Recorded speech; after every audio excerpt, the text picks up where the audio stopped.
The city never truly slept. It only changed its kind of noise. But that night, the silence felt wrong. It wasn't peace, it was pause. Like the air itself was holding its breath before something broke. Electric wires hummed faintly overhead, and beneath them sat Laila, hunched at the doorstep of an abandoned cafe, her laptop glowing in the dark like a forbidden lantern. She wasn't just a journalist. She was a hunter, and her prey lived inside screens. Her fingers knew the rhythm of code better than words, and her eyes had seen too much fear to blink easily. For 3 months, she had been tracing a digital network that kidnapped children and buried their cries under layers of data and fake advertising. To ordinary users, it looked harmless. A few trending videos, a few sponsored links. But Laila knew better. Behind those clicks were screams. Her encrypted chat window blinked on screen. "Ghost Seer, you've come too close. Leave before it's too late." Laila typed back, "I'll stop when your name is on the first police report." She hit enter, then exhaled. Outside, a black van slowed near the curb. Its windows reflected nothing, just swallowed light. Something moved inside, faint and deliberate.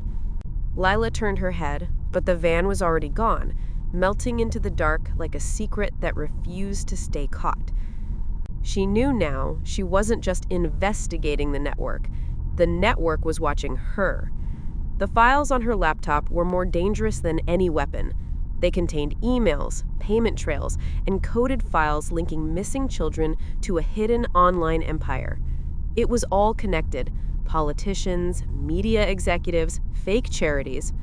But the trail was thin, and every step closer made her a target. 2 years ago, she had lost her niece, a little girl who vanished after visiting the market. The police called it a missing person case. Laila called it the beginning of her war.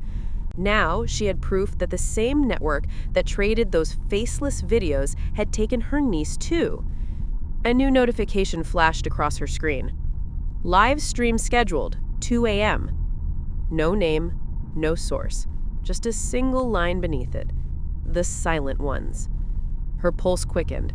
This was it, the link she had chased through the dark corners of the internet for months. She grabbed her jacket, slung her camera bag over her shoulder, and stepped into the sleeping city.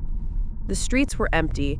Somewhere far away, a mosque's old speaker crackled before the dawn call, but her footsteps echoed first, sharp, deliberate, alive. Down by the riverbank, where hackers often switched their signal routes, she spotted something half buried in the dirt. A small phone, dead but warm. She powered it on. A video auto-played. The screen flickered. A dim warehouse, a trembling camera, and in the background, the faint voice of a child. Her hands shook. This wasn't the end of her story.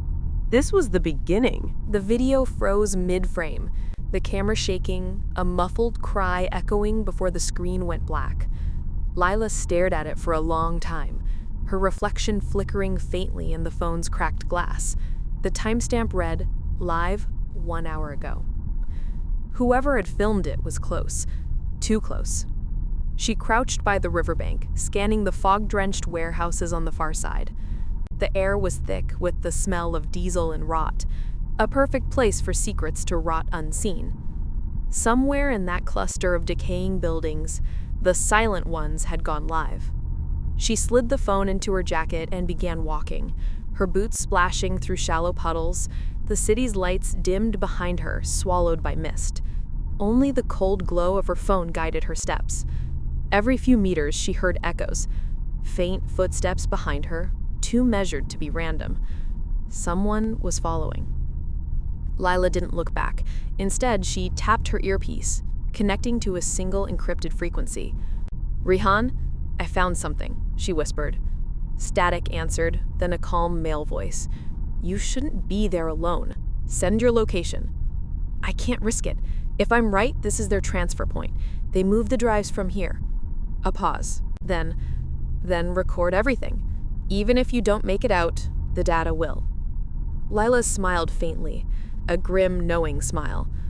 Rihan had been her only ally since the beginning, a cyber forensic analyst who'd lost his own brother to the same network years ago. Together, they'd traced the trail from dark web forums to hidden livestream servers scattered across Europe and South Asia. Each time they got close, the trail would vanish, wiped clean by someone powerful. But this time felt different. The silence around her wasn't just fear, it was strategy. She reached the first warehouse, its rusted door half open, as if someone had left in a hurry. Inside, rows of broken crates lined the walls. The smell of machine oil and mold filled her lungs. She turned on her camera and whispered, "Warehouse 47B, E-stock, timestamp 2:15 a.m." Her flashlight passed over a desk covered in cables and hard drives, hundreds of them, each labeled with codes: C1 Stream, V7 Asia, T14 Child Safe. Irony burned in her chest at the last one. Then she saw it, a laptop still running, the cooling fan humming quietly. The same livestream window was open, frozen at the same frame she had seen before. A small cursor blinked in the chat box, and then a new message appeared on the screen. "Ghost Seer, you're in my house now." Laila froze. The warehouse lights flickered once, twice, then went out completely. Darkness swallowed her whole. The only sound was her own heartbeat, and the slow, unmistakable creak of the warehouse door closing behind her. She took a step back, her hand instinctively going to the taser in her pocket. Then another sound. Breathing. Heavy. Close. Suddenly, a flashlight snapped on from the far corner. A man stood there, face half lit, the rest hidden beneath a hood. He didn't move closer. He just raised his phone and took a picture of her. "Who are you?" she demanded, voice low but steady. He didn't answer. Instead, he pointed at the ceiling, where a camera blinked red. "Say hello to your audience," he whispered. Laila's stomach turned cold. The live stream wasn't over. It had only just begun. And now, she was part of it. The red light above blinked like a heartbeat, slow, deliberate, watching. Laila's throat tightened. The warehouse air felt heavier now, as if even the shadows were breathing. The hooded man's phone still hovered between them, camera pointed straight at her. "You don't know what you've walked into," he said quietly. His voice was calm, too calm, like someone accustomed to fear. "People like you make noise, and we survive on silence." Laila took a careful step forward. "Then let's make some noise." The man smiled faintly. "You journalists never learn." He dropped the phone, and in that instant, the lights above exploded into brightness. The entire warehouse came alive, screens flickering across the walls, each showing fragments of video. Children's faces blurred, numbers ticking, donation counters rising. Every screen pulsed with data, the cold machinery of exploitation disguised as charity. Laila's stomach twisted. "You're streaming through NGOs?" The man didn't deny it. He said, "The world pays to feel kind. They think they're saving children. We give them what they want to see. The rest," he paused, eyes hardening, "the rest never gets seen." Laila's mind raced. She'd spent months piecing together the digital puzzle, but standing here, surrounded by the evidence, she felt the weight of its cruelty for the first time. These weren't just crimes, they were performances. Human suffering packaged for profit. Her camera blinked, still recording. Quietly, she stepped backward toward the desk where the drives were stacked. She needed at least one. One would be enough to expose them all. But the man noticed. "Don't," he said sharply. "Those aren't yours to take." She met his gaze. "Neither were they," she said, gesturing toward the screens. For a split second, silence. Then the man lunged forward. Laila grabbed the taser from her pocket and fired. The spark hit his shoulder and he stumbled back, shouting. She didn't wait. She dashed to the desk, snatched 2 hard drives, and bolted toward the exit. The door slammed shut automatically. Trapped. A voice echoed from a hidden speaker. calm, electronic, genderless. Subject, confirmed. Trace, initiated. The lights dimmed again. She was being tracked. Layla's eyes darted around. The only escape was through the ventilation grid above. She pulled over a crate, climbed fast, heart pounding. Behind her, footsteps. The hooded man had recovered, rage in his breath. As she pulled herself into the narrow shaft, he grabbed her ankle, nails digging in. "You think you can end this? We built this city on your silence." She kicked free, scraping her leg on the metal, and crawled forward until the shaft split into two paths. Behind her, he was shouting orders to unseen others, the warehouse filled with movement. Layla turned off her flashlight and crawled through the dark, counting turns by memory. After what felt like forever, she reached a broken vent, the faint smell of rain drifting through. She pushed it open and dropped down into the alley outside. Rain soaked her instantly, cold and sharp. She looked back. The warehouse was quiet again. Too quiet. Like nothing had happened. Her phone buzzed. A message from Rehan. "They're on to you. Go dark. Don't come home." She opened her bag. The drives were still there, both intact, but as she checked her phone's signal, she froze. The screen flickered. Her front camera had turned on by itself. A notification appeared. Live stream active. 3,200 viewers. Her own face stared back at her. Somewhere inside the dark web, the Silent Ones had a new episode. And this time, the story was hers. Rain poured like glass over the city. Sharp, endless, merciless. Laila ran through narrow alleys, clutching her bag to her chest. Every corner echoed with footsteps, some hers, some not. The screen of her phone glowed faintly inside her pocket, streaming her panic to thousands she couldn't see. Her breath came fast, white clouds in the cold air. She ducked into a half-collapsed bookstore, shelves dripping with rainwater, pages rotting in silence. For a moment, she thought she was safe. Then her phone buzzed again. Not a call, not a message, a command. Ghost seer. Run faster. They're close. She froze. How were they still in her phone? She'd switched SIMs 3 times, encrypted every file. They weren't just watching from the outside anymore. They were inside her system. Laila yanked the phone open, removed the battery, and smashed it against the floor. It cracked, but the screen still pulsed faintly as if alive. The live count jumped to 4,801 viewers. They were watching her destroy her only link to the world. And they were enjoying it. She wanted to scream, but she knew the walls were listening. Instead, she pulled one of the drives from her bag. A small, cold piece of metal, the weight of 1,000 stories inside it. She had to get it to Rehan. He could decrypt it, upload it safely, and reveal everything.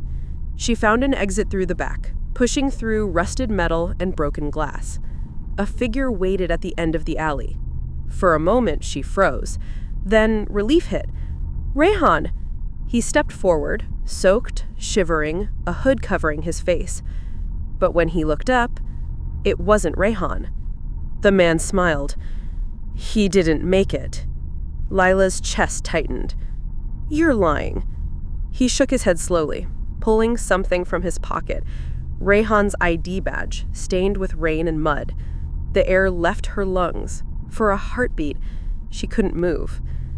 The man tilted his head. You journalists never understand. You think you can fix the world by exposing it. But people don't want truth, Laila. They want spectacle. They want a villain, a headline, and a hero to fall. And right now, you're trending. She gritted her teeth, backing away.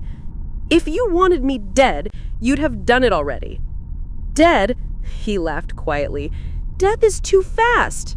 We want you alive, afraid, visible, the face of failure. Laila's mind raced. Every exit felt like a trap. Then, out of the corner of her eye, she saw a faint reflection, a security camera mounted on the wall. Not one of theirs, but an old public one, still active. She stepped back deliberately into its view. Then let's give them a real show, she said. She reached into her bag and pulled out the second drive. Before the man could react, she threw it against the ground. It shattered, but the screen still pulsed faintly as if alive. The man lunged forward, shouting, but it was too late. Laila grabbed the first drive, pressed a small switch Rayhan had built into its casing, and dropped it near a metal pipe. The drive blinked once, upload mode active. It began broadcasting through every available network, bouncing signals off the nearest routers.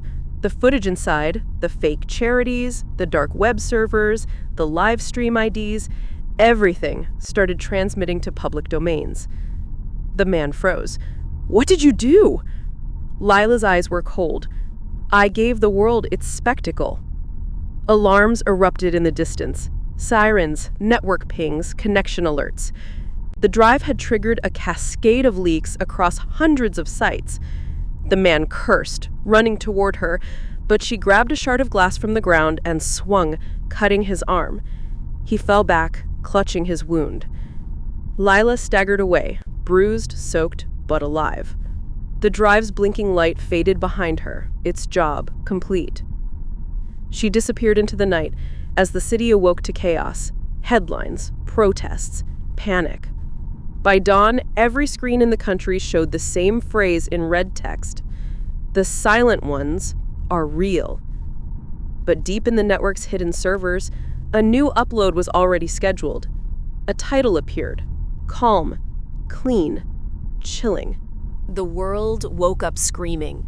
By morning, every phone, every TV, every social feed was flooded with the same leaked footage: blurred faces, encrypted chat logs, fake charity websites, and financial trails connecting names that had once been untouchable. Ministers, corporate heads, media giants. The facade of kindness burned under the light of truth. The network had been exposed, but so had Laila. Her name trended worldwide before sunrise. Hashtag the silent whistleblower. They called her a hero. They called her a liar. Some said she faked it for attention. Others swore she was part of the same system she'd exposed. In the chaos of it all, no one asked where she was, because Laila had vanished. Far from the city, in a cabin near the edge of a dead forest, a small generator hummed quietly. Inside, Laila sat by a cracked window, wrapping a bandage around her arm. The wound from the glass had grown angry, but she didn't care. The pain kept her awake. It reminded her that she was still here, for now. On the table before her lay the remnants of her crusade: her laptop, its casing scarred, a few backup drives, and a burner phone that buzzed every few minutes with anonymous messages. Most were from strangers. "You saved our children.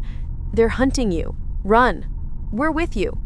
But one message came again and again from an encrypted ID. The name was simple: Ghost Seer. She stared at it for a long time before opening the latest one. Ghost Seer, you think this was victory. You only showed them the surface. You gave them names, not power. Power hides deeper. Ghost Seer.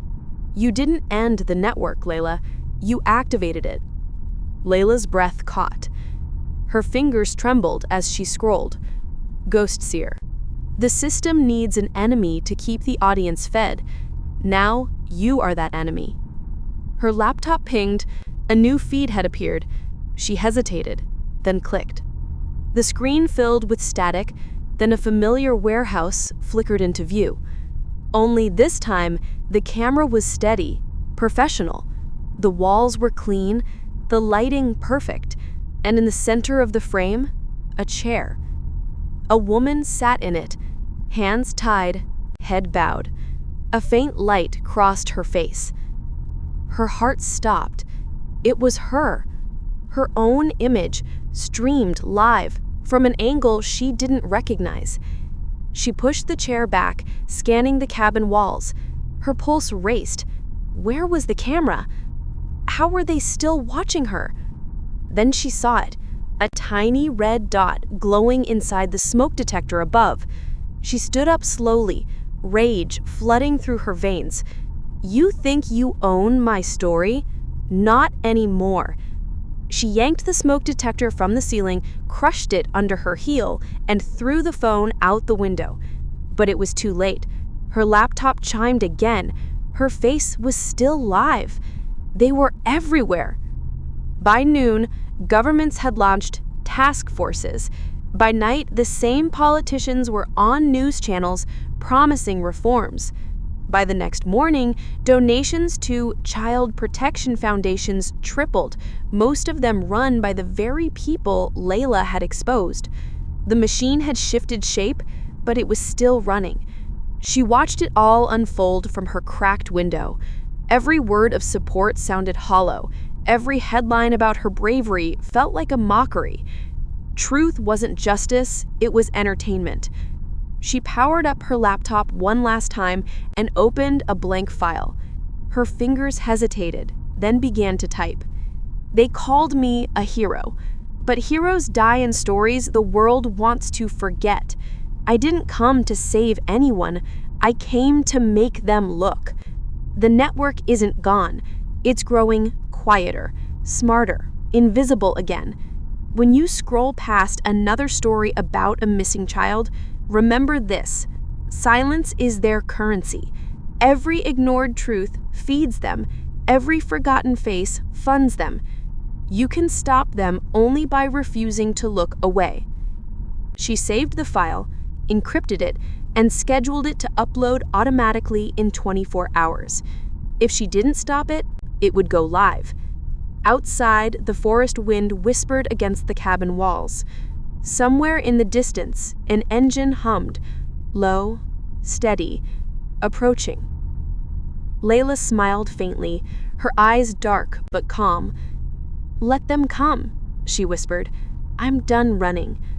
She reached for the small silver drive, the last copy of her evidence, and slipped it into her jacket pocket.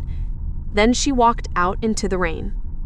Hours later, when the authorities raided the cabin, they found nothing but a flickering laptop screen. A single message glowed across it. Silence doesn't end when a voice is gone. It ends when another starts speaking. And as the clock struck midnight, the scheduled file went live. Millions of screens across the world flashed white, and the network of silent screams began again.